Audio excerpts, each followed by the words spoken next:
Today I'm going to show you how to hang this soft top surfboard from your garage ceiling using supplies that can be found very easily and very inexpensively. I didn't want to use rope because rope has a tendency to cut into the foam around the soft top and mar the edges of the board. So I have an extra inner tube, bicycle inner tube that had a puncture, and this is a road bike inner tube. I cut the valve stem and then cut the tube in half to give me two parts. Each part is about 3 to 3.5 feet long.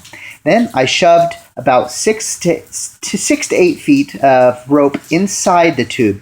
Now, obviously you can't see 8 feet, and that's because the rope is bunched up inside the tube. The reason for that is because as the tube stretches, you want it to be able to stretch to the maximum tube capacity, not rope capacity. If you just run the rope in through here, then the tube is not going to stretch any farther than the rope will allow it.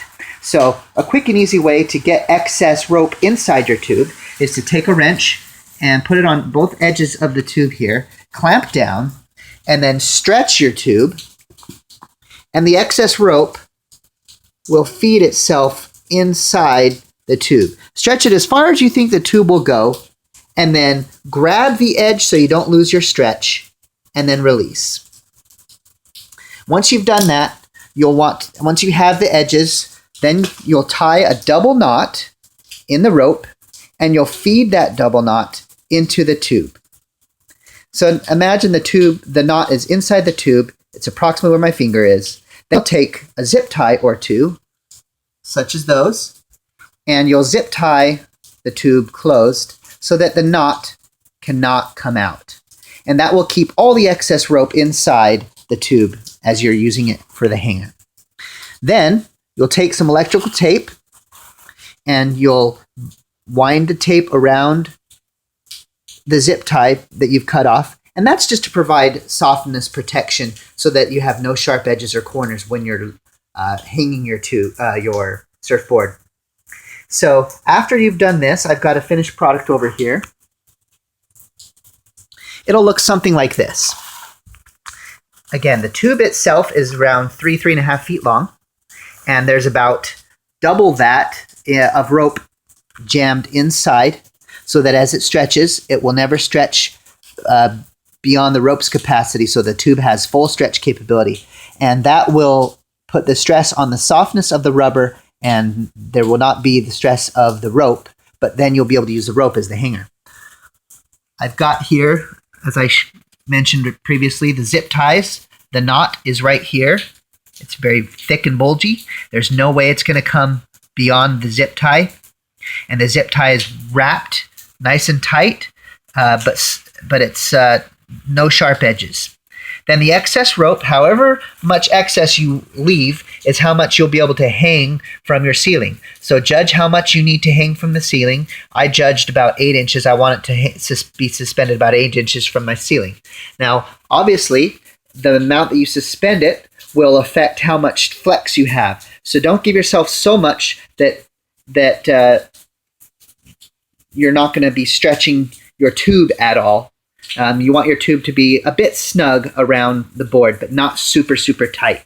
Over time, the tube will stretch out and you'll lose some elasticity. So then you run your excess through a washer, and then you can put a screw. So I've got the excess going through the washer and then a screw, and then the excess comes out the top. And this screw is going to go into a little chunk of wood, and that chunk of wood and the screw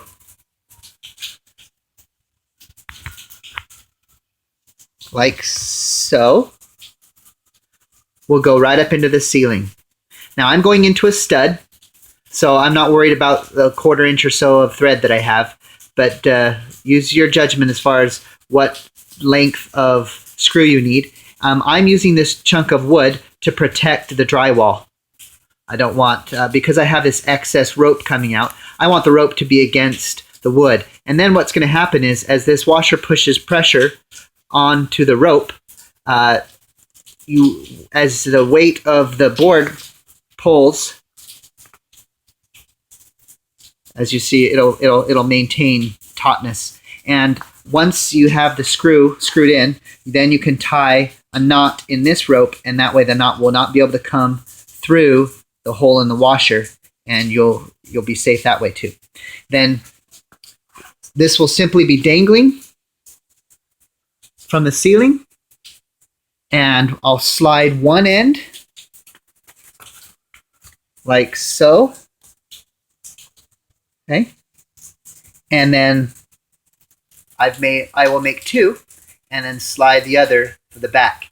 Now you might want to leave excess on the back to accommodate the fins if you want to slide them past the fins, or you can just slide the very edge and not leave excess and not go past the fins, however you want to do it. But this is your quick and easy way to make a poor man's surfboard hanger that won't mar the soft top foam board.